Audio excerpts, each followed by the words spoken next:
hindi nagsabi na kami na talagang si Espiritu may anting-anting kasi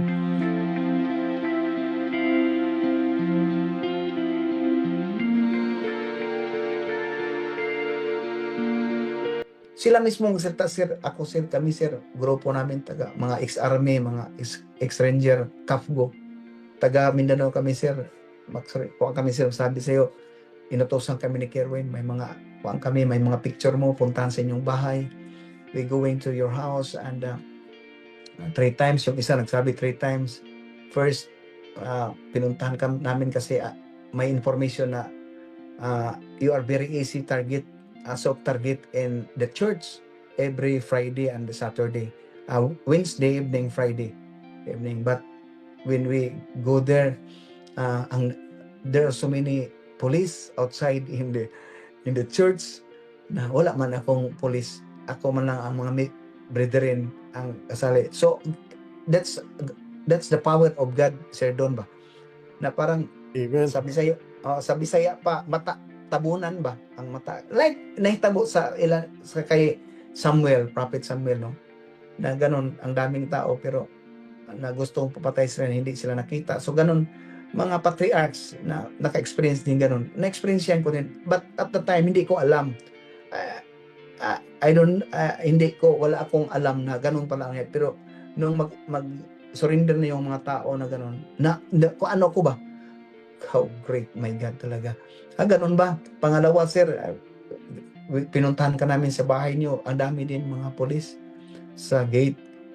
Tapos pangatlo na hindi nagsabi na kami na talagang si Espiritu may anting-anting kasi yung sasakyan mo na noon man yung sasakyan, isa ng sasakyan man na binigay ko na din sa church yung van,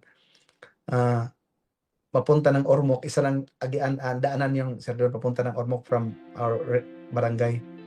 Then kuha na sila hanggang naghapon sila nagdala sila ng pagkain para i-ambush ako in ambush area. Gabi na lang, nanguwi na lang sila kasi hindi daw ako bumalik.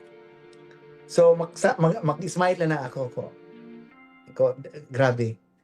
Sinabihan ko yung misis ko na gano'n ang mga pangyayari. Kaya every now and then may mga kuan, yung asawa ko ang may alam talaga lahat.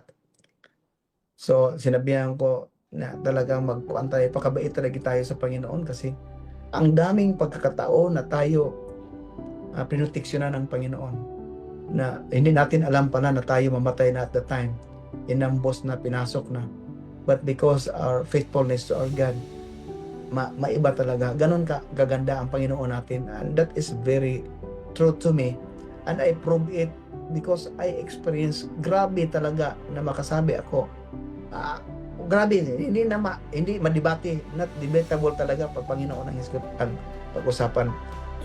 So transfer now. Tapos yung Kerwin Espinosa, nahuli yung iba the day before ako mag-attend ng hearing sa Ormoc. Checkpoint yung mga police.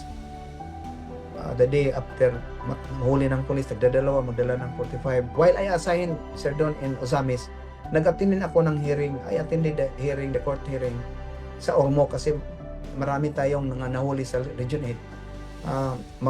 Mag-off ko sa Ozamis, magpunta ng Ormoc to attend the court hearing in Regional Trial Court.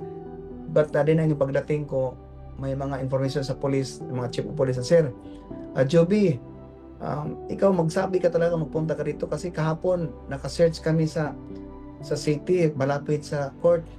Yung dalawa, taga Mindanao, taga Lanao. Na-search namin, may mga 45, may ID ka. May picture ka, sabi nila na binigyan na sila ng 50,000, 100,000 ang deal. 50,000 ang cash advance para trabahuin ka ngayon. So mag-iingat ka. So ganun na ang mga sabi ng mga police. But sometimes magsalita ang sabi lang sila, pero more sa kanila hindi magsabi kasi ang sa kanila lagi na may anting-anting daw ako. Si Sir Espiritu hindi yan maano kasi may anting-anting yan. Anting-anting nga, hindi man tayo maniwala ng anting-anting ang Adventist. Ang anting-anting natin yung paniniwala naman natin sa Panginoon, yung Bible. Wala nga tayong tato. Sinabihan ko sila, ako maski tato, wala yung mga abbreviation ng mga sound, mga proverbs, no. Because only direct to God ang kuan natin, ang pinag-usapan dito. So